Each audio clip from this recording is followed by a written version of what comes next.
In today's video, I'll be showing you how you can connect Roposo Clout to your Shopify store. Now, this is a very quick and simple thing to do, so make sure you watch this video all the way to the end so you don't miss any important steps.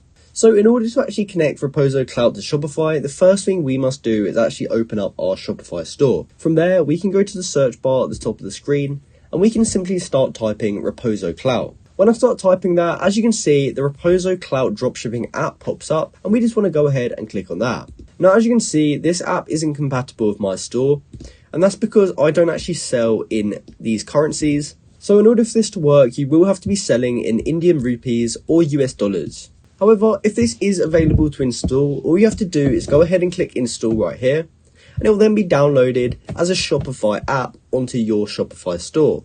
From there, it allows you to import products from Roposo Clout directly to your Shopify store. It also simplifies adding product descriptions, images, and managing inventory, so it is definitely worth installing. But other than that, that's how you can connect Roposo Clout to your Shopify store. I hope you found this video helpful, and thanks for watching.